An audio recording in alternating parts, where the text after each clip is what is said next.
greatly to be praised in the city that bears his name, the city of Elohim.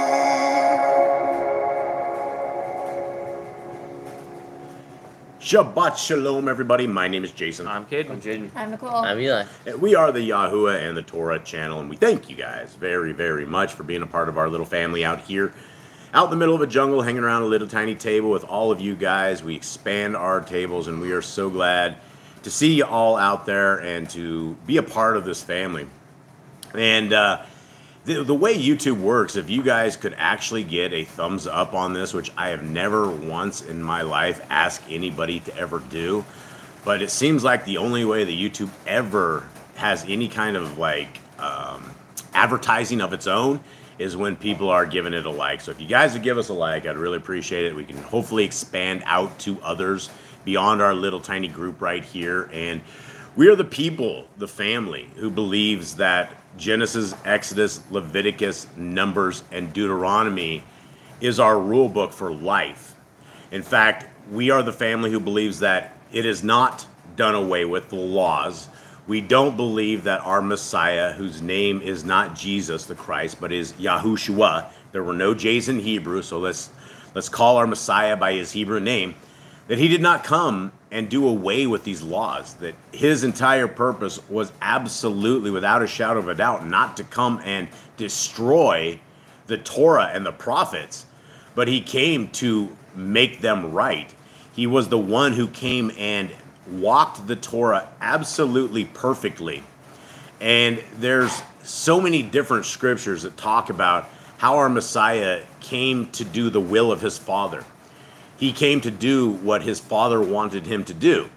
And it's not on his own behalf. He didn't come and die and was slaughtered because he wanted to. It was because of what his dad had asked him to do, and he followed through. And so we will always be those people that are talking about the Torah as something that is as essential as the air that you breathe, because either one of them without, you will die. If we do not have oxygen for that beautiful breath of fresh air that we take every moment of every day, well, it will be just like that if we don't have the Torah written on our hearts, minds, and souls. And so our Creator has given us a path forward. He has given us a way that is a different world outside of the world that we know right now. And when you read scriptures, it's very clear. Most people aren't, they're called, but most people don't come. It is a very limited hangout if you are willing to hang out with the people of Yah. And so we are definitely different than the rest of the world, as we have to be, because the people of the world are not saved. The people of the world don't care about the wishes and the ways of our Creator. The world is the world. And all throughout scriptures, we are not supposed to be with the world. We're not supposed to hang with them. If we're watching movies and TV and all of this demonic activity, that's not being part of the kingdom. That's being part of the world. And a lot of times it's hard to give up music, the secular music that everyone listens to, or pretty much most music. I don't know of a tremendous amount of Torah-related music. It's just really rare what's out there. But, you know, we're called to give up that stuff on the radio station, the stuff that it talks about evil and nudity and getting with women and getting with men, all that kind of stuff. You can't undo it. You can't undo what you hear. You can't undo what you see. If you go to a movie of any kind that is produced by the people of Hollywood, Hollywood is a tree that they make magical wands out of. Simply by watching a Hollywood production, you're involved in a type of witchcraft. You're involved in some sort of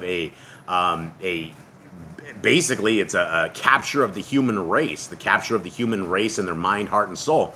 And people will watch their movies, but they will absolutely not care what the hand of our Creator wants or what he says. And so we are those people that are always encouraging everybody to read your scriptures from the front of the book to the end of the book. Read it very, very slowly.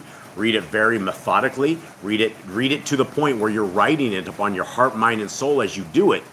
And that will be the path that we have to the kingdom. And when in these words, which are the words of wisdom, which are in what they call the Kodesh books or the holy books, that's where we find the understanding of what our Creator has in his heart, mind, and soul for all of us. And it's not a secular world. It's not a world of evil. It's a world of his people acting and behaving a very much different way than what we are accustomed to right here. So, Cade, will you open us in prayer, please? Father, I thank you for this day. I thank you for bringing us together once again, for bringing us as a family together, looking for your Torah, your word, your ways. And I ask that you count this day as our obedience, that we count it as righteousness. I ask that you bless this day, that you give us rest, a reset, a time to recharge, a time to be in your scripture, a time to be in your word, to be with you, to learn about you, to learn about your Torah and learn about your ways. And thank you for all. Thank you for this reading. We ask that the scriptures that we are reading today are blessed. That's what you want us to find, and you put the Ruach on our eyes to understand what needs to be understood. And thank you for all. In his name, amen. Okay. All right. Miss Nicole, who do we have in this? Who do we have? What's families with us? We got lots here today. All right. We got Irma. We got Jeremy and Callan. The Grandma's here. Jeannie, Not of This World. Obi Lines, Chris. Elizabeth and Andy. Scrolling, Stella. Katrina, Quentin, and Claudia. Scott Freeman, and just to let everybody know, since it's Scott, that Larry did make parole. So This is Scott. Scott. Yep. Larry. Oh, right. Yeah. And Larry Bronner, brother Larry, made parole. All right, and hold on, I'm scrolling down here. I said Stella. Elizabeth, Armando's mom. Sylvia, I missed her saying Shabbat Shalom, so Shabbat Shalom Sylvia. Didn't see her in there. And we have a new name. I think it's Mahin, M-A-H-I-N, Mahin. So welcome. Sister Barb. We also have Emissary of Elohim, Cain. He's here today. Haven't seen him in a while. Mama C.A. Candy. I don't know if Ruby's here. And Ali Empanada. She hasn't been here for a while. Allie's back. She's been a long time since we've seen her. Okay. All right. Well, let's get to it. Jade, will you please go over quickly? Not quickly. Shema? The Shema, yeah. And what we're going to do, guys, the Shema these are actually, what we're just about to read right here are actual commandments. These are commandments that we as the people, the children of our Creator, are told to live by and told to do. And this has been a conversation in our house quite a bit, because at the end of the week, we basically ask everyone around us, how much time did you guys spend in your scriptures? How many hours a week have you put in your scriptures? And if the answer isn't adequate for what my understanding of it should be, we simply sit around and we talk about this. And I ask my kids and I ask my boys, are we obeying this commandment? And let's go over it right now, and then we'll talk about this. Jade. Hear, O Yisrael, Yahuwah Elohim, Yahuwah is one. You shall love Yahuwah your Elohim with all your heart, with all your being, and with all your might. And these words I am commanding you today shall be in your heart, and you shall impress them upon your children, and shall speak of them when you sit in your house, when you walk by the way, when you lie down, and when you rise up. And shall bind them as a sign on your hand, they shall be frontlets between your eyes. You shall write them on the doorposts of your house and on your gates. Okay, so guys, this is where when it says hear, O Yisrael, this is called Shema, and it means to hear and obey. It's two separate things when you look at it in the Hebrew language. So we have a Shema, and this Shema is a commandment. This is literally a commandment that all of us can fail, and it's a commandment that all of us can achieve. Now, when I go through at the end Friday night on Shabbat Eve, when I talk to my boys, I'm like, all right, fellas, how did your week go? Let's talk about how much time did we put into this? Because this commandment says we need to love the Creator of our universe with all of our heart, with all our being, and with all of our might. Now, that may not seem like a tremendous amount to you, but understand that if you love something with all your heart, all your being, and all your might, that is everything, right? And then continuing on, he says, these words I am commanding you today shall be in your heart.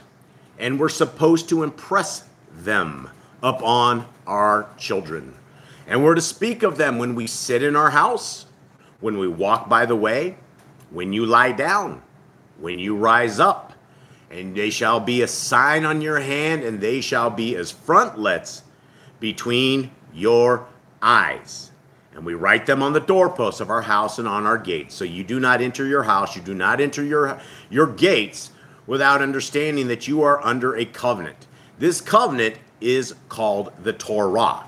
And this covenant is available to all of us if we are willing to obey what our Creator says to do. Now, if we made it to the end, I will tell you guys the same thing I tell my boys. If we have made it to the end of this week and you have 15 minutes of Bible time that you read all week long, then you have violated this commandment. And you're not writing the scriptures on your heart. You're not impressing them upon your minds. You're not speaking of them when you walk, and you're not having them as frontlets between your eyes. Guys, this is what the covenant people are supposed to be. We are not those guys that make it to the very end of the week and we haven't done any scripture study. We haven't spent any time in prayer. We haven't been with our Creator. It's real easy in this world to get distracted. It is very easy in this world to become worldly and to get tied down by the issues of this world. And it's real easy to become a fearful, wandering person that has no way and no future. This is why we should all be very excited about this. We have been given a future. If you are listening to this, if you are at the end of the sound of my voice, then you have obviously chosen the path of our Creator. You have chosen the ways that He wants us to be. And if you look around, there's not a lot of people around us, right? All array around, even the Torah keepers that you know, there's just not a lot of people that have the Torah as the frontlets of their eyes. Guys, this is the command, and if we are not loving our Creator with all of our heart, mind, and soul, we could very well get rejected from the kingdom to come. We don't have second chances here. We have one amazing chance at one amazing walk. And if we are willing to get so distracted with the world that we are violating this set of commandments right here that we're going over, then what room is there in the kingdom for people that aren't focused on the kingdom? And that's the thing. We live in the 41,000 different religions where every one of them are saved.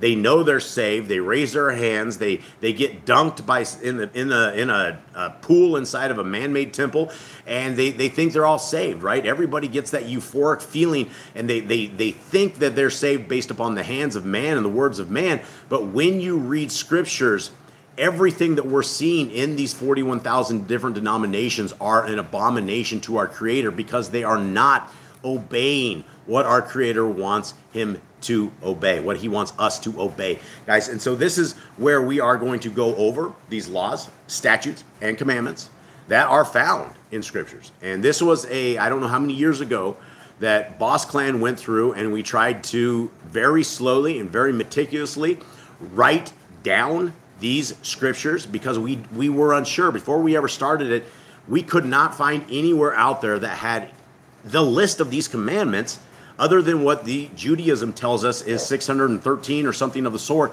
which there aren't. There are not 613 different commands. There's about under 200, and these are the breakdown of them. And so as we go through them, when we listen to them and when we memorize them and when we write them on our heart, mind, and soul, they are a defense mechanism for us. They are a shield. They are a sword. They are everything that we need to sustain ourselves in this crazy world that we are into. And when we reject them, we are rejecting them at the expense of our souls, at the expense of our families, at the expense of our kids.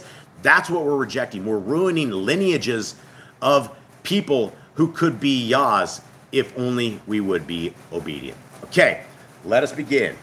Commandment number 1, be fruitful. Multiply. Replenish the earth. Subdue it. Have dominion over the fish, fowl, and every living creature. Go ahead. The earth bearing every tree is for food. Man and woman should build their own families. Master sin. Every clean thing that moves every moving thing that lives shall be food for you. Do not eat the blood. Walk before me and be perfect. Guard Yahuwah's laws, statutes, and commandments. Every male shall be circumcised at 8 days old. Teach your children the commands and guard the way of Yahuwah. Remember Yahuwah's name for all generations. Keep the Passover. Keep the feast of unleavened bread, festival of matzah. There is one Torah for the stranger and one for the Hebrew. Sanctify all firstborn to Yahuwah. There are no mighty ones before Yahuwah. You shall not make graven images. Do not bring Yahuwah's name to naught. Keep the Shabbat. Honor your parents. Do not kill. Do not break wedlock. Do not steal. Do not make false accusations against your neighbor. Do not covet anything of your neighbor's. Do not make an altar from rock that a tool has touched. Do not go up to the altar by the steps. If a man steals cattle, he shall restore it 5 times. Yahuwah's laws for criminals. Do not lie with beasts. No sacrifice to other Elohim. Do not oppress a stranger, fatherless, or widow. Do not charge your brother interest. If you borrow your neighbor's raiment, return to him before sunset. Do not curse the ruler of your people. Do not eat what is torn of any beast. No false report. Do not follow a multitude of evil. Do not judge unrighteously against the poor. Bring back your enemy's cattle if you find it going astray. Help the animals of your enemy. Stay away from rumors and gossipers. Take no bribes. Do not oppress a stranger. Love the stranger. Give your land rest in the 7th year. Do not mention any pagan names. Keep the feast of Yahuwah. Do not cook your goat in his mother's milk. Obey the messenger Yahuwah sends before you. Do not bow down to other Elohim. Serve Yahuwah. Make no covenant with other Elohim or outsiders of the land. Do not make her use anointing oil on a person. Do not make her use perfume on an old person. Do not eat the fat. Do what you say you are going to do. Return what is your neighbor's. Obey Yahuwah's dietary laws. Women's time of separation. Obey Yahuwah's hygiene laws. Keep the Day of Atonement, Yom HaKippurim. Do not uncover the nakedness of your family. Do not take your woman's sister for wife. Do not lie with the woman in her uncleanness. You shall not sacrifice your children to Moloch. Do not be a sodomite. Be Kodesh. Do not reap the corners of your field, or you shall not clean your vineyard. Do not deal falsely or defraud your neighbor. Do not lie or be a liar. Pay your workers the day's wage they are due. Do not harm the disabled. Do not endanger your neighbor. Do not hate your brother. Rebuke your neighbor for his sin. Love your neighbors as yourself. Do not diverse your cattle. Do not mingle your seed. Do not mingle linen and wool. Do not lie with the taken woman. Do not eat the fruit of the trees for 3 years. Do not practice sorcery. Do not round your beard or the corners of your head. Do not cut yourself for the dead. Do not get tattoos. Do not prostitute your daughter. Do not defile your temple. Do not consult the medium. Respect the elders. Have correct weights and measures. Do not walk in the manners of the nation. Keep the feast of first fruits, Shavuot, Omer Count, Pentecost. Keep the feast of the trumpets, Yom Torah. Keep the feast of Sukkot, Shemini Atzeret. If you blaspheme the name of Yahuwah, you shall be put to death. If you kill your neighbor's animal, you must give him another. Repay injury for injury. Honor the Yobel, the Jubilee year. Confess sins to Yahuwah and repay who you have trespassed against. The law of being Nazir. Wear seasons on the four corners of your garments. The laws of whoever touches a corpse. Follow Yahuwah's law of inheritance. The law or Torah of keeping your oath to Yahuwah. Do not add or take away from the word. Guard your soul. Learn to fear Yahuwah. You shall love Yahuwah with all your heart. Bind the laws upon your hand and the frontlets between your eyes. Write the laws on your doorposts. Do not tempt Yahuwah. Do what is right and good in the sight of Yahuwah. Do not be afraid of your enemies. Remember Yahuwah. Circumcise your heart. Cleave to Yahuwah. Swear by his name. Destroy graven images. Do not make an idol of Yahuwah as the pagans do to their Elohim. Rejoice not Yahuwah has blessed you with. Do not do what is right in your own eyes. Do not hearken to the words of false prophets. Do not make any baldness between your eyes for the dead. You shall not eat any abominable thing. You shall give to a stranger clean food that died of itself, but you shall not eat of it. Give tithe of your increase of seed year by year. The law is the end of the 7-year lease. Do not borrow from the nations. Do not harden your heart nor shut your hand from the poor. Guard month one of Yahuwah's calendar. 3 times a year all males shall appear before Yahuwah. You shall make judges and officers in all your gates. Do not plant Asherah poles near the altar. There must be 2 or 3 witnesses. Hearken unto the prophet Yahuwah has chosen. Now have I tested Deuteronomy. Do not remove your neighbor's property line. How to deal with false witness among Torah keepers. The first child is get double portions. If your brother's cattle or clothes are lost and you find them, then you must return them. A woman shall not wear what pertains to a man, nor a man wear what pertains to a woman. If you find a bird's nest with the mother and the babies or eggs, take the babies but not the mother. If you build a new house with a flat roof on it that is able to be lived on, you must put a railing around it. Do not be a prostitute. Do not use dirty money. The law of divorce. Do not take a person's millstone for pledge. If you lend to your brother, do not enter his house to get your payment. Someone must bring it to you, return his clothing before sunset if that was his pledge. Do not oppress a hired servant that is poor and needy. Every man shall be put to death for his own sin. Do not go back for the forgotten sheep in the field, even for the stranger, fatherless, and widow. Do not muzzle your ox when you tread that grain. If your brother dies and has no child, you shall take his wife and name the firstborn after your brother. At the end of 7 years, you are to read the Torah at the Feast of Sukkot. All right, so here we are. I never know with YouTube if the comments are dead or not. Do we know the comment? What was the last one we saw? The last one is the grand. Says guarding Okay. your gates. All right, so guard your soul. the billion-dollar YouTube company can still actually get comments through. That's good. Okay, all right, so let us continue on. Guys, we're into the book of Leviticus. This is we're doing two different books here. We're doing Leviticus and we're also doing Matthew. But where we are at in Leviticus, Cade, can you give me a breakdown of where we are at, please? We are in Leviticus now after we get the commands, the people move on, they are supposed to deal with everything that Yahuwah has told them with the temple, the sacrifice, and they are learning how to do all these. They're learning how to do the priestly garments, how to deal with the sacrifices, with the different types of animals, the oils, the flowers. They're learning how to deal with all of that to do the sacrifices. Okay. All right, Jay, do you got anything else on that for us on the Old Testament stuff? We're just learning You have about to get a little closer days, here. We're just learning about Scoot the in. days of Moses. Okay. All right, so no? All right, so here we go. Well, Leviticus 8. Eli, you got anything? No. All right. Well, there's 3 no's. Okay. And Yahuwah spoke to Moshe, saying, take Aaron and his sons with him, and the garments, and the anointing oil, and the bowl of the sin offering, and the 2 rams, and the basket of unleavened bread, and assemble all the congregation at the door of the tent of appointment. And Moshe did as Yahuwah commanded him, and the congregation was assembled at the door of the tent of appointment. And Moshe said to the congregation, this is the word Yahuwah commanded to be done.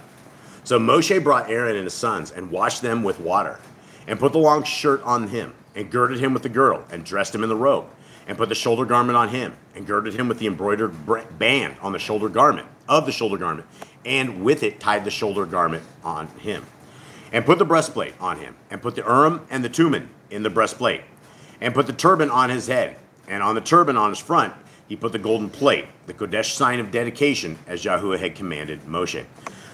Now, I remember the first time that we went through this stuff, we had no idea what the Urim and Thummim was, and it took us a little bit to figure out exactly what that was. Anyone want to explain that?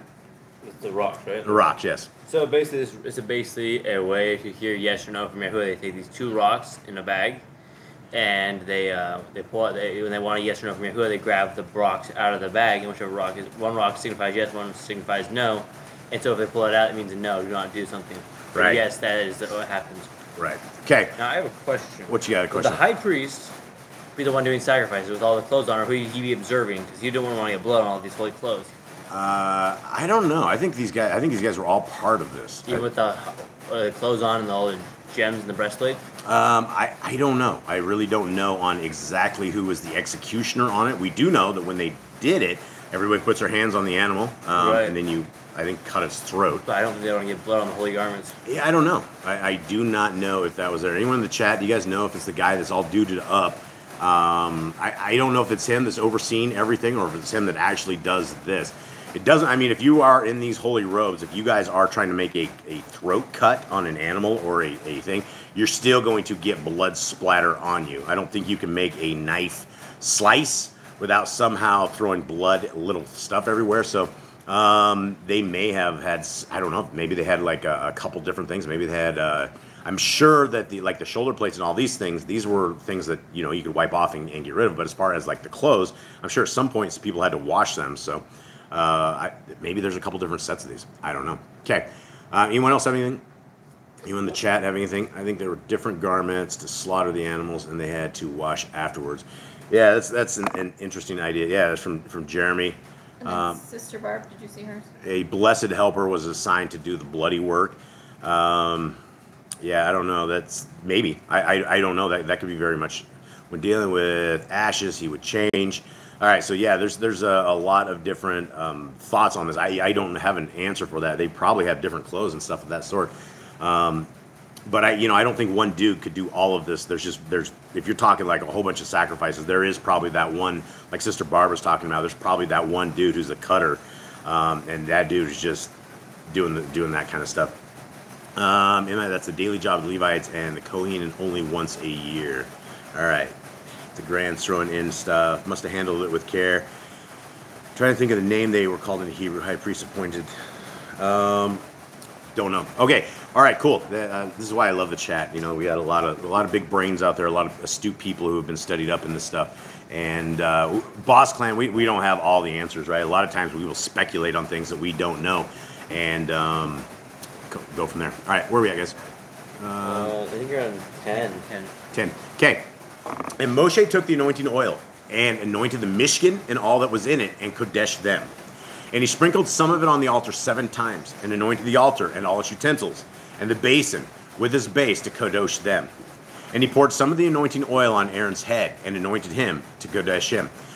Now, what do you guys think? See, this is something, there's things in scriptures we don't know. A lot of things that need to be, I don't think we need to understand them, but I've always been curious as far as the anointing of, Aaron's head. Are we talking like a lot of oil? Are we talking just a little bit? You start pouring oil on people's hair, it's a thing, right? It doesn't just come out. You look like one of those slick down guys that grease their head up like a ton of stuff. This would be interesting to see who has any kind of stuff in the comments. The little lady brain here. Yeah, so I don't know what that is. I don't know if when we're talking about anointing the oil on Aaron's head, I don't know if it's like a full-on bath of oil on his head. If it is, that's yet more stuff that has got to be cleaned up. It's also something that if he's in holy garments as well, and he's got oil all over the place, it's gonna look like a mechanic when this thing is over. And so, So back to the sacrifice real quick. All right, back to the Sister sacrifice. Barb says, in ancient Hebrew culture, the cutter of the sacrifice wore different garments. And Jeremy says, yes, it explains a little bit because I believe the different garments. And then now on the oil, Sister Barb says it was poured on the head. Like just completely poured on the head, like they drenched their head. That's it's interesting. You got to get that out of there too. Once you have that in there, slick that back and see what's going on. Okay, let us continue on. The cooler dunk over the head, but with oil, not Gatorade. Yeah. So like how they... Yeah, so I get it what Jeremy's saying on this. Yeah, so it's still going to be messy. Everything around this, everything we're doing here is kind of messy. I don't know so much as you leave the day without being totally trashed with your gear and everything. Okay, here we go. Somebody else new in the chat. Much love to you. It's Who's that? Hold on. Jerry and Dolly. Oh, hi, Jerry and Dolly. Okay. 13. Okay, 13. Are we sure? 13. And Moshe brought the sons of Aaron and put long shirts on them and girded them with girdles and put turbans on them and as Yahuwah had commanded Moshe. And he brought the bull for the sin offering. And Aaron and his sons laid their hands on the head of the bull for the sin offering. And it was slaughtered. I'm going to finish that and then we'll talk about and it was slaughtered part. And Moshe took the blood and put some of it on the horns of the altar all around with his finger and cleansed the altar. And he poured the blood at the base of the altar and kadosh it to make atonement for it. Now, this entire, and it was slaughtered, that it seems like it's just, 4 words right there. But this is a big thing, right? This is and a lot of people, I know a lot of you guys have not done some of the creepier stuff that the Boss Clan has done, where we have had to slice and dice cows up. And what's crazy down here is it's hard. Like you can't just go you can get guns. Guns are legal. We have a shotgun, but I've never wanted to put a cow down with a shotgun. And so we ended up learning the ways of the jungle, and it is a mess. It is a bloodbath. Number one, there's no animal if it's not tied up, it's not going to sit there and allow you to do this. And so we're dealing with animals that are all tied up, and we're dealing with something like when you put your hand on the head of an animal that's about to be killed, right? You have a live animal, and then all of a sudden you have a slice, and it's not an immediate kill, right? This is not something that anyone immediately dies from. You have to bleed out, regardless. You're going to be cutting an artery. You're going to be cutting it. It's probably like right at the neck, is my guess. Is they probably cut their neck. That's how we had to do with a cow. There's an artery that goes right down the side of their neck, and if you are trying to kill a cow with a knife, and again, Boss Clan has unfortunately been exposed to a tremendous amount of this stuff out here in these jungles, and so this is not a good thing. This is a hard thing to deal with, and you're dealing with beautiful animals, right? You're dealing with an animal who has not done anything to humans. We're not talking about bulls that have gored people. We're not talking about little, these animals are precious little animals, and so we have to understand that our Creator is not looking for a bloodbath. He is not looking that we are sitting here killing animals all the time. This is the way that when our Creator was with us, that it was the only possible way to appease him for the sins that we were into. And over and over and over, our Creator says he wants obedience. He does not want sacrifice, right? And people don't get that. You have these people like, oh, he doesn't want sacrifice. If we were to exist with our Creator, this was the way it was. We have to be in a perfected form, or as close to a sinless form as we can be. And without the slaughter, we don't have that, which is why we need to rejoice that our Messiah became offering, right? He became that perfect slaughtered offering that we in the kingdom to come, that we have a way that we don't have to have Levites around us all the time. We don't have to have the system right now that we're dealing with this, that we have. There is a way forward, because if we did not have the way forward right here, if we did not have Messiah Yahushua, then we'd have no way into the kingdom, right? From that we're 3 years old and we put our hands in that cookie jar, we are falling under the spiritual curse of breaking the Torah, and that spiritual curse is death. And so this is why this entire process right here, as gory and as creepy as it is, and it is creepy, guys, when you're killing animals, for those who have never done it, it is absolutely creepy. It is something you do not get over. It is not something that you just close your eyes and the event is over. It is something that you're changed for life on.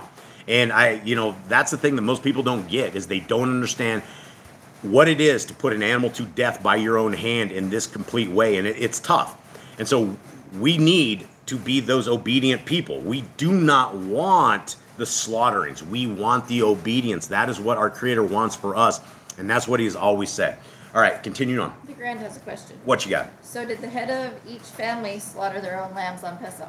I think so. I think everybody. That was the command. Is everybody went. I don't think the Passover lamb was a Kohanim thing. I think that everybody was able to do it because that was the command. We don't have a command that we take it to the Kohanim and have them kill it. All right? Do you guys remember this? What was the command on Passover?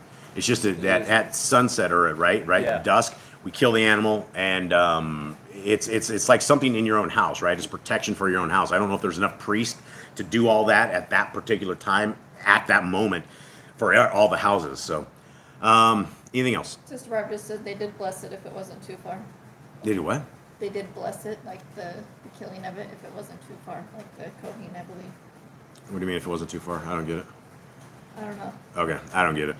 But that doesn't mean anything because I don't get a lot of stuff. Maybe she meant if they weren't too far away So, from where it was. being okay, I see. sold Okay, I see. To travel, yeah. If it wasn't too far. Yeah, on Passover, I don't know, man. Passover, we're talking about every single household that needed to do this at a certain time, and maybe there's enough priests to do it. I don't think so. But it's one of those things we are commanded to do, and we all live in the days of meat factories, right? We all live in the place where you could just go in and order hamburger and all this stuff, and nobody sees exactly how it makes it to the table, and it's grisly, especially grisly down in third world countries. Far more grisly than it is where you can just deal with it like normal in North America. Okay, continuing on. Where are we at? Anyone? I think we're on 14 or 15. 14, I think. All right. And he brought the bull for the sin offering, and Aaron and his sons laid their hands on the head of the bull offering for the sin offering, and it was slaughtered. Okay, that was the part. So we're on 16, fellas. Pay attention, please. Okay, 16. Right? Yeah, it was slaughtered. That was it. And he took all the fat that was on the entrails and the appendage on the liver and the two kidneys with their fat, and Moshe burned them on the altar. And again, we're learning exactly a little bit about how this looks, right? When you have an animal, you have all sorts of stuff, right? You got the skin, you got the internals, the meat is it's part of it, but there's a tremendous amount of other stuff inside of this that you have to deal with.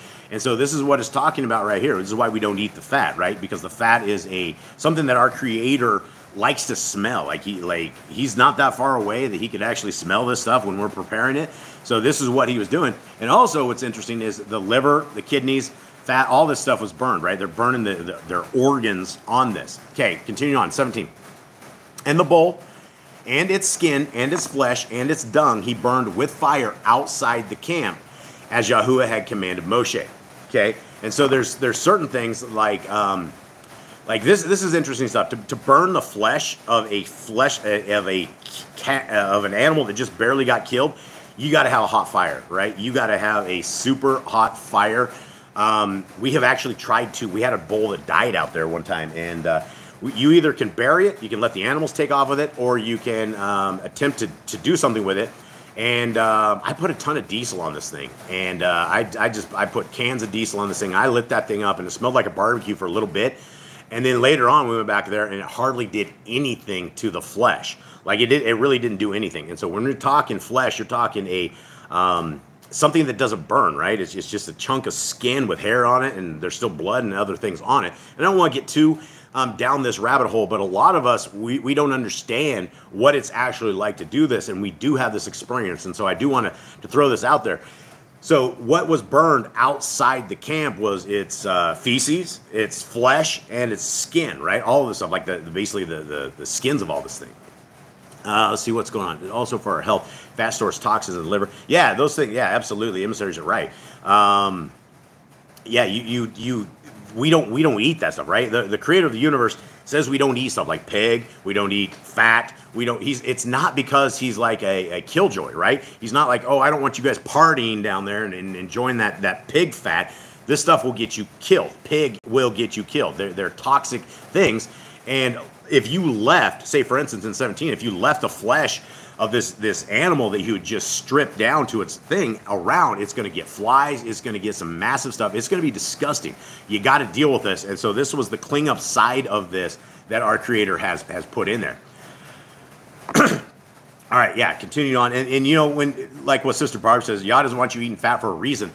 When you start arguing with the Christians about that, they are so upset about not being able to eat pork that right out of the gate, the very first almost litmus test of will this person ever seek the hands of Yah is, are they willing to give up their piggy, right? Are they able to stop eating Miss Piggy and Mr. Piggy? And most aren't, and most won't. And so at the end of the day, when we're on Judgment Day, it's going to be really crazy that we're judging children because we couldn't put down that disgusting piece of parasite infested meat that we thought Messiah died to make clean, which he did not. Okay, 18. And he brought the ram of the burnt offering, and Aaron and his sons laid their hands on the head of the ram, and it was slaughtered. And Moshe sprinkled the blood on the altar all around. And he cut the ram into pieces, and Moshe burned the head and the pieces and the fat. And he washed the entrails and the legs in water, and Moshe burned the entire ram on the altar. It was burnt, offering for a sweet fragrance, and an offering made by fire to Yahuwah, as Yahuwah had commanded Moshe. And again, let's talk about this right here, because we're not talking, you can't get a campfire and burn an animal like this, right? You have to have massive fire. You have to have something that is able to consume this. You cannot stick a killed animal in something and expect it to like be burned up, right? We're talking a massive fire to be able to do this. Like, I don't know what exact, I think it explains the wood in other chapters and stuff that they used on this stuff, but these guys are cooking it up before they ever try to put this stuff up here. If you put like a cow's head or, you know, goat's head or sheep's head or something in a fire, it's not going to burn unless it's really, really super hot. So everything here is, very important. There's sufficient alternatives that people are just like bacon so much. Yeah, turkey. Yeah, that's absolutely true. All of that, right? We've been, I don't know how many years have been since we stopped eating pig? Like a decade? At least. About a decade, yeah. And it's like, you know, we still see all these people all around, especially where we go to these little markets and we see everybody with their pig. And we see those nasty sausage guys that are selling pig sausage and all this other stuff. And we even have people that are like, hey, let's do business with you guys. And I'm like, I ain't doing business with some Gentile killing pigs and giving it to the Yah's people. I won't touch you. I won't shake your hand. I'm sure the heck aren't going to like buy stuff from you. So it's really gross. Okay, let's continue. 22. And he brought the second ram, the ram of ordination, and Aaron and his sons laid their hands on the head of the ram, and it was slaughtered. And Moshe took some of its blood and put it on the tip of Aaron's right ear and on the thumb of his right hand and on the big toe of his right foot. Anyone have comments on this, on the blood on Aaron, anything like this? It's strange you put it on like a thumb and toe, but I guess it's... Wait, let's talk about that real quick. So we have it on his ear, we have his right ear, the right hand, and the right foot. What have we just done essentially? I mean, the right side unclean? Well, yeah, you're a little unclean, but I mean, you're basically from the top of your head to the bottom of your toes. You have this ordination. You have this process that our Creator wants us to do, and everything. It may seem a little weird to every one of us out there, but the way our Creator has us and His understanding of His creations, it will make a lot of sense when Messiah can explain why exactly it is. But what He's doing is He's sanctifying, right? He's sanctifying Aaron to be able to produce and to be able to do this ceremony. 24. Okay, what do we got? Obi-Wan says, were pigs farmed by the children of Israel? If so, what for? I don't know. We know Elizabeth and Andy in here, they have a pig, and they have a pig that cleans up poop. And that's what he does. It's not to eat, and they know he's an unclean beast. And that's what, back in the days, if you needed a giant pile of poop cleaned up, then you send your pigs into it. If you have some dead bodies, you can send a herd of pigs in there, and those dead bodies will completely be gone. They will rip them apart. I don't know. I'm sure they had pig farms for something, maybe cleaning up stuff. But they are they're only good as they're alive, walking around doing the janitorial stuff, right? I don't think so much as you should be having these things inside your house. I know a lot of people have these little pot-bellied pigs that they now keep in their house and all this nasty stuff. But I mean, the pigs they're meant to be, for us, disgusting looking things that are they wallow around in their own poop and feces, and I mean they eat their own babies. There's just a lot of nasty things that these things do. Sister Barb says no Hebrew-owned pigs. No Hebrew-owned pigs? How do we know that? I don't know if that's true or not. I don't know if that's true.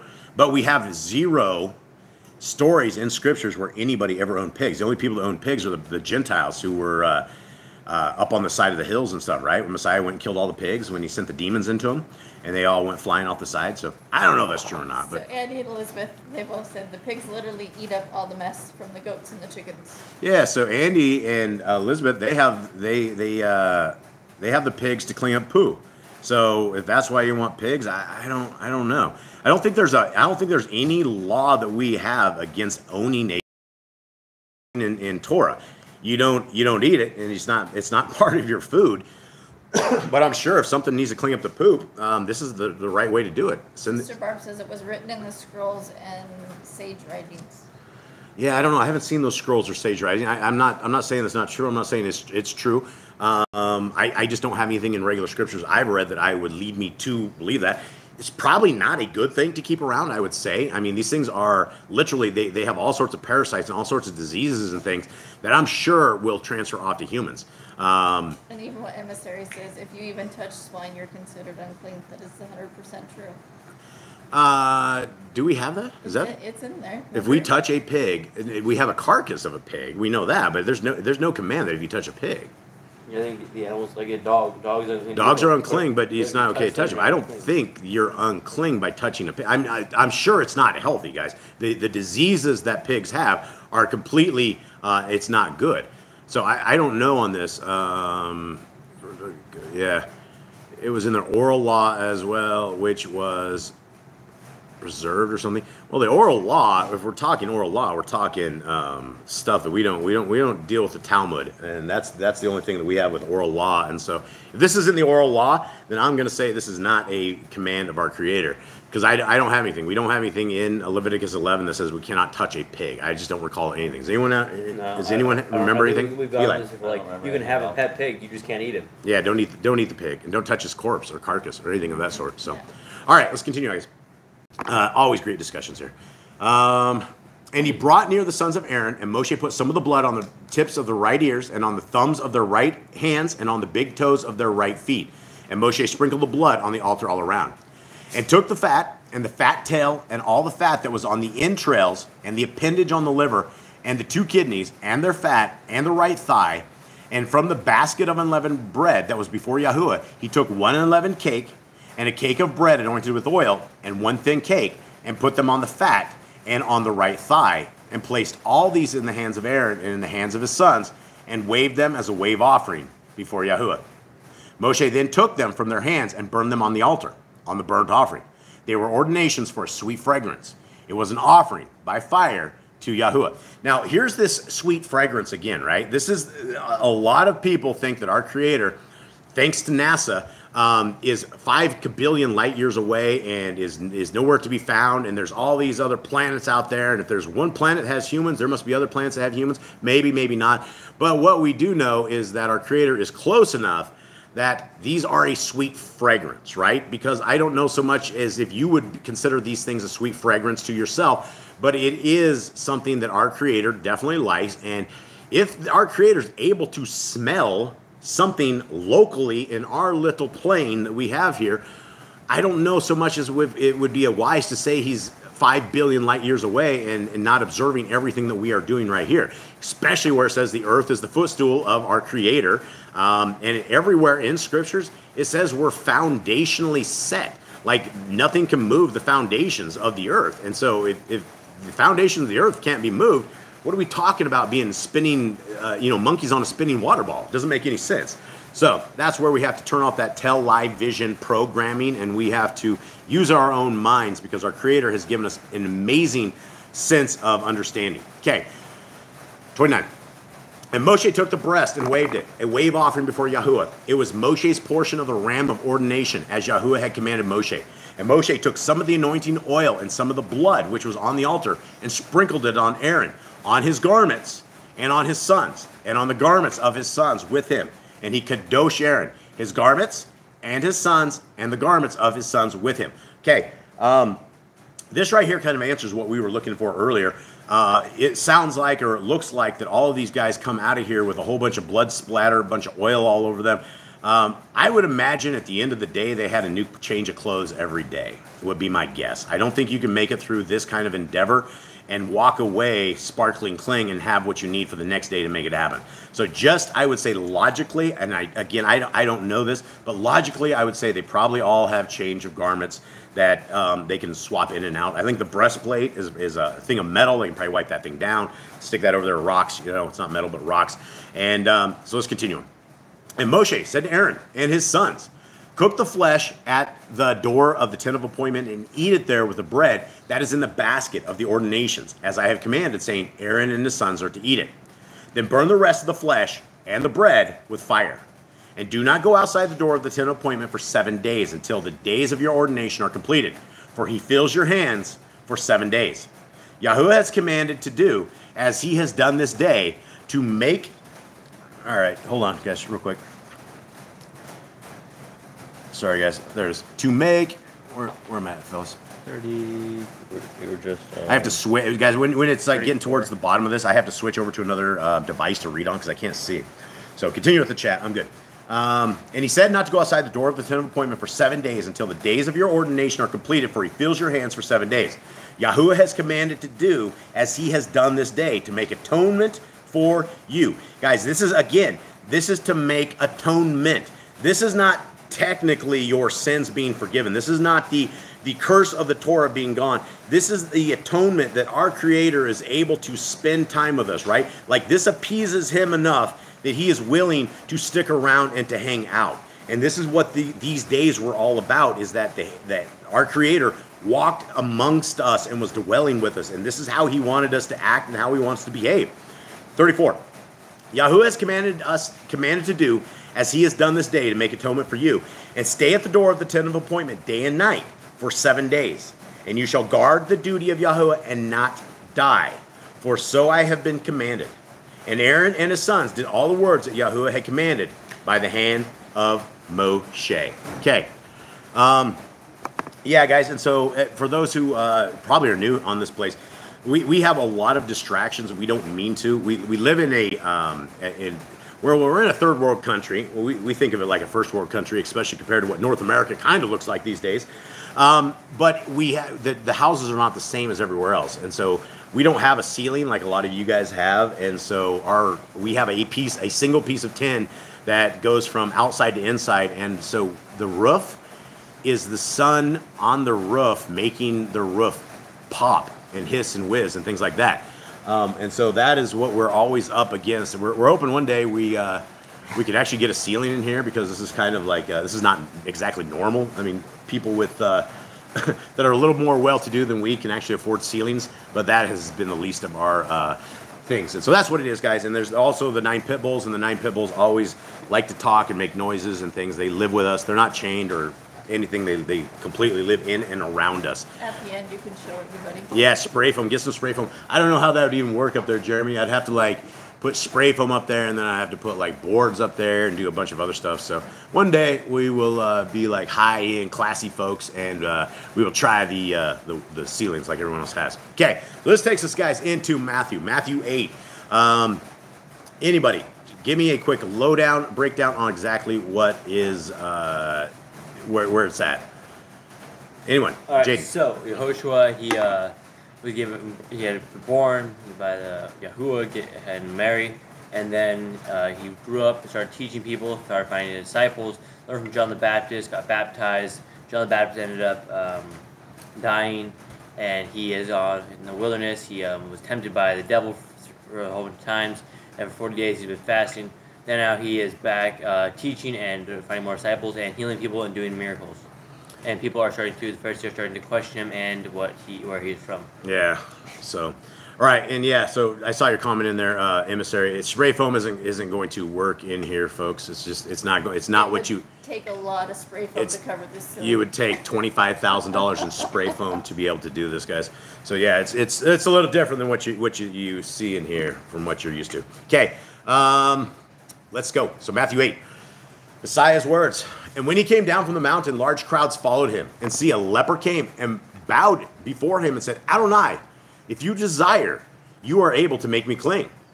And stretching out his hand, Yahushua touched him, saying, I desire it. Be cleansed. And immediately his leprosy was cleansed. And Yahushua said to him, see, mention it to no one, but go your way, show yourself to the Kohen, and offer the gift that Moshe commanded as a witness to them.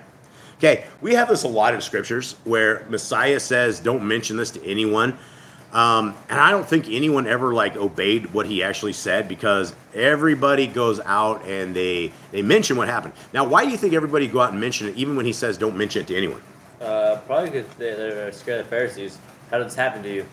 No, why would they go out? They mentioned it. They did not mention it. Yeah, they mentioned it. I think it's because they're super excited. They want to spread the word. This guy's amazing. They lived, right? If you guys get good news, that's what you want to do. Is you absolutely want to spread the word, right? If you had a death sentence of leprosy, if you have a death sentence of everything, or if you guys are real sick, right? We've all had that time when we were really, really sick, where we were like, I think we're on death's door, and we get at one of those household common colds that is such a big deal these days, and you eat some chicken noodle soup and you blow your nose, and a few days later you feel better, and when you feel better, you're like, wow, it is so good, I feel so great. That's what this is about. And these guys were they absolutely are going to tell whoever it was in the world that they're healed, and this is why they're healed. Okay, 5. And when Yahushua had entered Capernaum, a captain came to him, appealing to him, saying, Adonai, my servant is lying in the house, paralyzed, grievously tortured. And Yahushua said to him, I shall come and heal him. And the captain answering said, Adonai, I am not worthy that you should come under my roof, but only say a word, and my servant shall be healed. For I am a man under authority. For I too am a man under authority, having soldiers under me. And I come to this one, go, and he goes. And to another one, come, and he comes. And to my servant, do this, and he does it. And when Yahushua heard, he marveled and said to those who followed, truly, I say to you, not even in Yisrael have I found such great belief. Okay, now let's talk about this real quick. This guy is he's a leader in he's a commander of some kind of army, right? He has authority. This guy understands the military process of you go, you do this, this happens. And so why does this marvel our Messiah? He's got a lot of faith compared to the people of his own town. This is supposed to be a Gentile, right? It's someone outside the things, and someone that's not learned in Torah. And all his other people, all the people learn in Torah, the people that have read the scriptures, the study people, they hate Yahushua. They don't believe that he is the one to come. This guy who is not learned understood the power that Yahushua had. He understood what he could do, and he said, you don't even need to come over. You just say what happens, and it will happen. And this is why it's surprised Yahushua, because someone unlearned accepted Yahushua before even his own people who were studied in the scriptures did. And that is absolute faith, right? I mean, if you had somebody who was paralyzed, who was grievously tortured, and you had a doctor or somebody's like, I will come and heal him, you're like, come on, let's go this way. But this guy had so much faith that he knew Messiah didn't even have to go there, that all he had to do was mention this word. And, scriptures is full of faith as a mustard seed, right? Moving mountains, having a tree uprooted and be able to replant it. there is, and I do believe that the faith can move mountains. I believe the faith can do all of exactly what it is. But sometimes you will sit there and you will try to move mountains yourself, and the mountains don't move. And then you go, well, I have a lot of faith. I know these mountains should move. But the thing is, it has to be the will of our Creator, right? Whatever is happening has to be what our Creator wants to be willed to have this happen. And so let's continue on. This was an amazing story of this soldier, and everybody around, they were they should have felt bad because you had a guy from the outside who isn't part of the Hebrew people. He didn't understand all of this, but yet he saw something outside. And this is why Messiah came. He came for all 70 nations. He came for all of us. He didn't just come to the southern kingdom and to the northern kingdom. He came for anybody who would listen to him. And to become a Hebrew, to become a child of the Most High, it's the same thing from the beginning of Scriptures to the end of Scriptures. In fact, Revelation 14:12 says the two things that you want to do to be saved is to obey the law, statutes, and commandments of our Creator and the faith of our Messiah. If we don't have faith of Messiah Yahushua, then who do you believe will be king in the kingdom to come? Who do you believe is qualified enough to be our king in the kingdom to come? It wasn't Moshe. As amazing as Moshe says, or as amazing as we have seen him, he was yet unable to even enter into the promised land, right? And in the book of the Nazarene, in Khalidi, Messiah says very clearly, don't end up like Moshe. Don't be one of the ones like the rich man who is sitting there on the other side that looks for Lazarus, that's looking in on the good things of what it could be. We don't want to be like that. And I had a lot of people, they were really yelling at me like, oh, Moshe's awesome and wonderful. Absolutely. He is the man. But he still did one thing by smacking a rock versus speaking to the rock that did it. And if that's all it takes for Moshe, guys, we need to be very, very careful. That's why everyone is called. Very few are chosen. That's why we have to be a covenant people. We have to be different than the rest of the world to even get a chance into this. This rapture game, this whole thing where you will be in a religion and you can just ask Jesus to forgive you and you're free from that sin and you can just keep in sin and Jesus will forgive you over and over and over. That's not in the Scriptures. None of that. That was in the doctrines of the Christianity that I was in for 30-some years. That's what I used to believe. That's what I used to teach. And it's just not in Scriptures.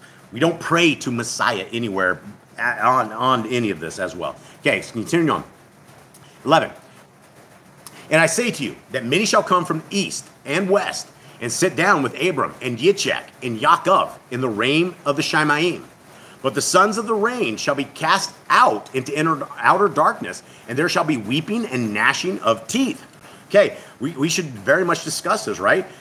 Because we don't know what the kingdom is going to be like. But if we are looking at what it could possibly be like, it sounds like we could possibly have a dinner with Abraham, Yitzchak, and Jacob, right? Abraham, Isaac, and Jacob. That would be amazing, right? How is that? So in the kingdom, what do we glean just from this part right here? Well, it sounds like we have food. Sounds like we have dinner.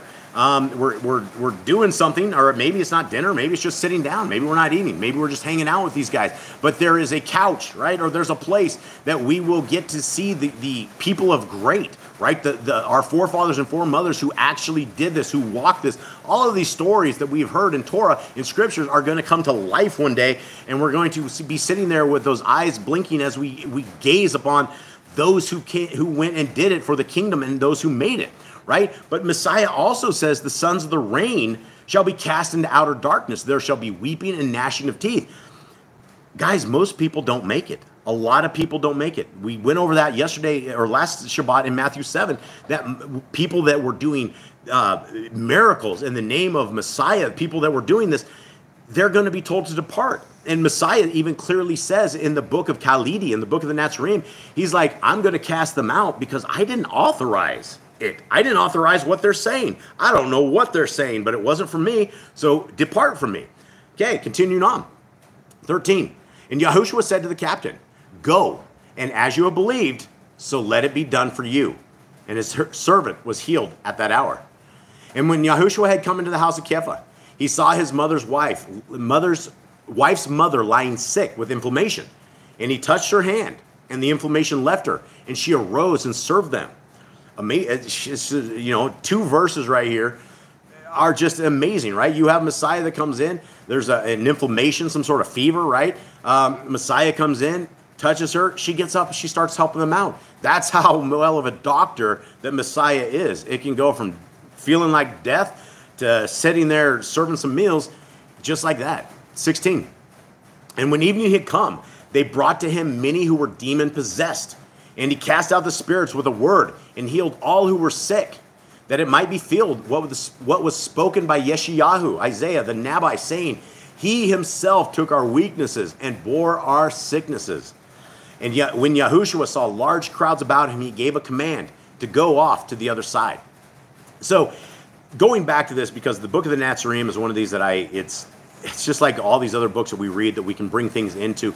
Messiah talks about this particular part right here about healing people, but he also talks about the people he doesn't heal.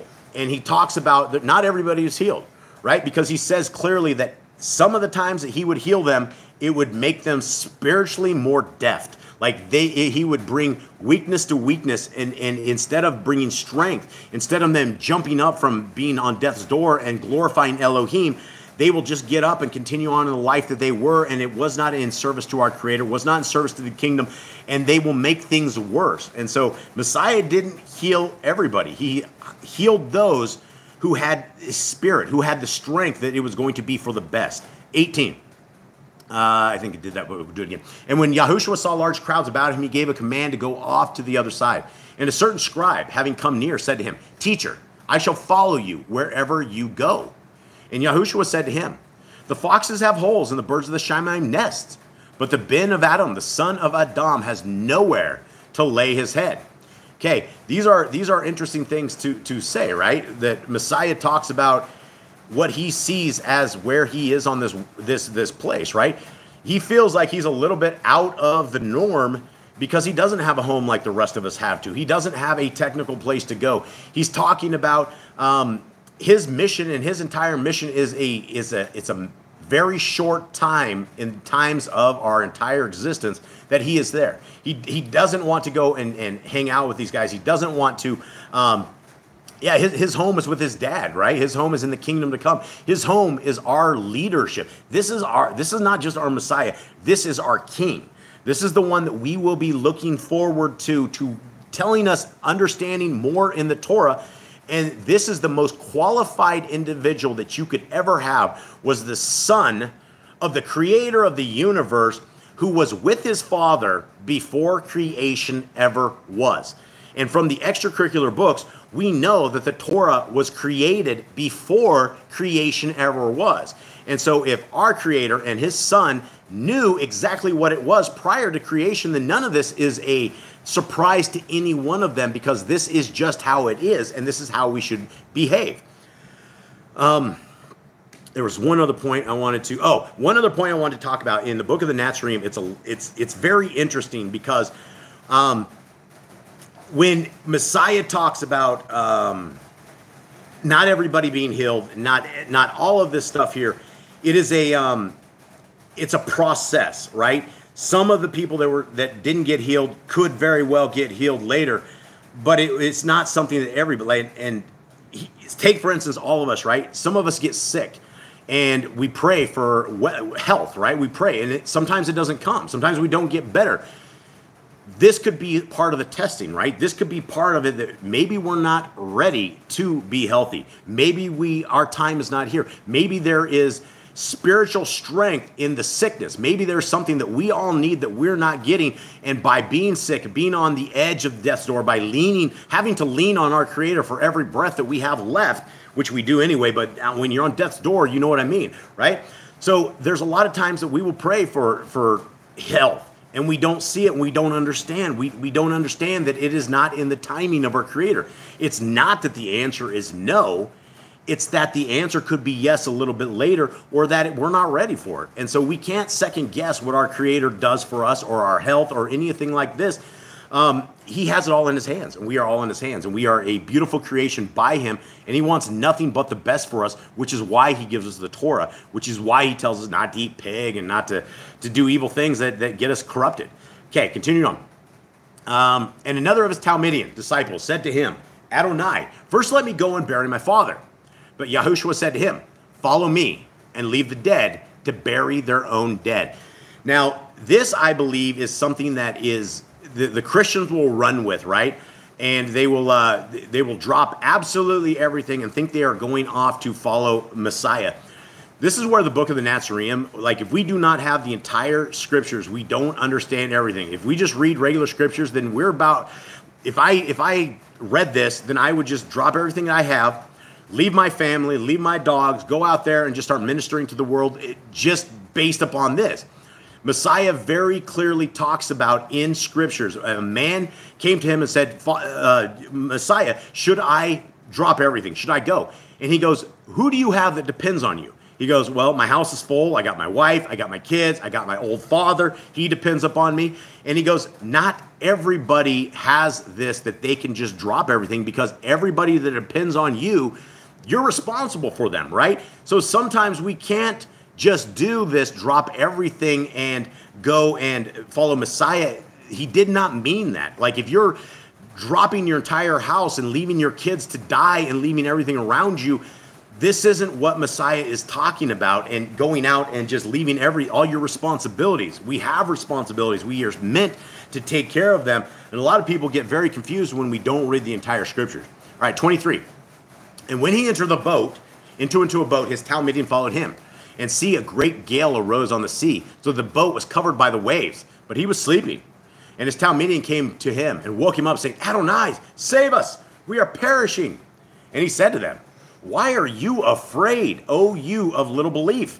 Then having risen, he rebuked the winds and the sea, and there was a great calm. And the men marveled, saying, what is this, that even the winds and the sea obey him? Okay, so for those who have not been out on a boat, I don't think I've been on a boat like this. I've been on boats that I don't think there's a boat that is very calming. I'm sure some do, but when it's in a stormy weather, it doesn't matter what boat you're on, you can get completely thrashed. You can get annihilated. So this particular story, the boat was covered by the waves. So we're talking about massive thrashing. And so these guys are everybody out there, most of them, I would imagine, were people who were boatmen, right? They came from the boat, they had it. It wasn't like they were out there with inexperienced people. And these guys were completely tripping out. They're like, we're done. It is over. And it's going to be extremely easy to freak out in this particular thing.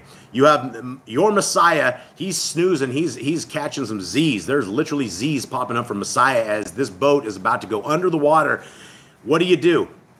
They got him up. And what's the first thing he says? He gets up, oh man, you have little belief. That's a huge thing, guys. It's a huge thing to understand, is that this faith and these beliefs is what's everything. Okay, and the men marveled, saying, what is this, that even the winds and the sea obey him? And when he came to the other side, to the country of the Girgashites, 2 demon-possessed ones met him, coming out of the tombs, very fierce, so that no one was able to pass that way. Guys, this is one of these things that I believe, without a shadow of a doubt, that we are surrounded by demons, that we are surrounded by demon-possessed people. You know, there's some weird ones here, even in third world countries, guys that literally all they do is they walk around talking to things. Like it's like you see in like the cities of North America now, where the people are like really, really high and they're all on these drugs and they just kind of walk around in a zombie state or kind of sit there drooling. This is what he does. And I've seen this guy for years walking around and just talking to things. And I believe these demons absolutely can take us, which is absolutely why we have to be on guard against all of these things and not put ourselves into a position that we are opening ourselves up into this possession.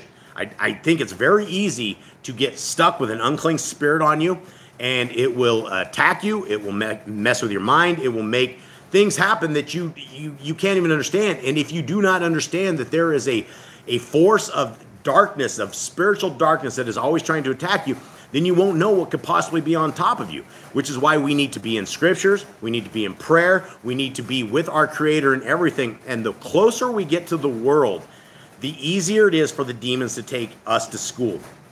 Say, for instance, you want to watch a rated R Hollywood demonic satanic movie, and you sit there and watch that, and they're in there, and you know, these things in Hollywood, I mean, they have pentagrams and they have witchcraft, and I mean, these people are happy cursing and happy doing all this filthy, vile, horrible, evil stuff. And we have to stay away from this. If we're involved in this and we're, say for instance, we even take a drink, we're drinking liquor, right? We're drinking liquors, we're watching all of this stuff, and our eyes are the windows to the soul. Guys, you can't get rid of it, which is why I'm always talking about the evils of pornography and the evils of committing massive adultery by simply viewing pornography, right? That is the problem. That is how easy it is for us to fall into the hands of sin and for possibly unclean spirits to get a hold of us and to make our life really bad or attempt to. 29. And see, and these are talking about the demon-possessed guys. And see, they cried out, saying, "What have we to do with you, Yahushua?" Let's see, hold on, guys, where am I at? 29. 29. And they cried, and see, they cried out, saying, "What have we to do with you, Yahushua, Ben of Elohim, son of Elohim?" Guys, Trinity is not there's no such thing, right? It's the son of Elohim. There's nowhere in scriptures that the son is the father and the father is the son. It does not exist.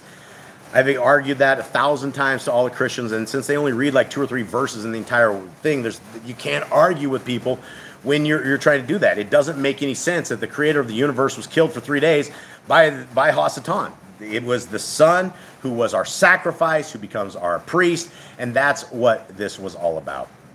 And so they were crying out, right? "Have you come to torture us before the appointed time?" And at a distance from them, there was a herd of many pigs feeding. And the demons begged him, saying, "If you cast us out, send us into the herd of pigs." Okay, why do you guys think this is important? Why do they want to go into the herd of pigs? What's Don't the animals? why not a herd of somethings? A herd of Probably don't the animals. unclean animals. So they want to be in the unclean animals. Probably they're pretty unclean creatures. So we know what the story of this is they kill off all these pigs.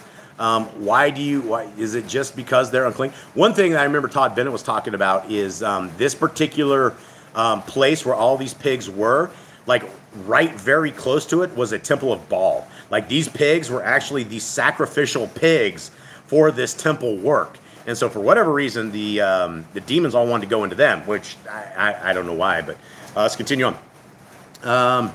32. And he said to them, "Go." And they, coming out, went into the herd of pigs, and see, the entire herd of pigs rushed down the steep place into the sea and died in the water. Somehow the demons were happy about this, right? Somehow the demons were cool with this kind of chaos, because this wouldn't be like something like, "Oh wow, look at that." This would be like, "Holy moly, look at that." You have a huge herd of pigs. They all went completely berserk, started rushing down the hill, and they all jumped in the water. And for the most part, animals are pretty smart, right? We had cows on the side of cliffs, and they look down. They're not going to just jump down into this.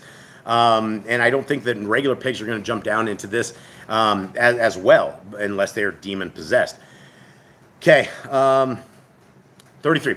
And the herdsmen fled and went away into the city and reported all this and about those possessed by demons. And see, all the city came out to meet Yahushua. And when they saw him, they begged him to leave their borders. Okay, why do you think these guys begged him to leave the borders? They just lost like all of their pigs. So Yeah, they lost all their money. Their money was all gone, and stop destroying our lands. yeah, they probably didn't have those kind of lawyers back in the day that would have sued them for small claims. This would have been like large claims. It'd probably been a grand theft on this one in today's society. So there we have the unclean food, the food the Christians love as their candy. The demons went into and all went flying off the cliff, but yet they will stand beside all food has been made clean, even though Leviticus 11 clearly tells us what is and what is not. So then I guess that's it. So, fam, I guess that is it. Thank you guys very, very much. Again, I'm sorry for our very noisy roof. One of these days, maybe it won't be like this, but for now. And the series says, so the people who had pigs would be upset with Yahushua. Yeah, well, yeah, anybody would absolutely have that. So, all right, guys. Well, thank you guys very, very much. Jade, will you please bless our family? Yahuwah baruch you and guard you. Yahuwah may his face shine upon you and show favor to you. Yahuwah lift his face upon you and give you peace. They shall put my name upon the children of Israel, and I myself shall baruch them. Okay. All right, everybody. We love you all. We hope you have a wonderful day. Sorry for the dogs. They get crazy.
All right, everybody. Thank you guys very, very much. Sorry for the distraction. Sorry for the dogs. They always go crazy. As Dirty Deb and her gang, yeah, they don't say much anymore. We shall see what they say in the immediate future, very, very soon. So, guys, thank you very much. May Yahuwah bless you and keep you. May His light forever shine on you. May the light of the Torah forever embrace your life. May you forever understand the kingdom to come, and may we all see each other in the kingdom to come. Much love. We love y'all. Shabbat shalom. Shalom.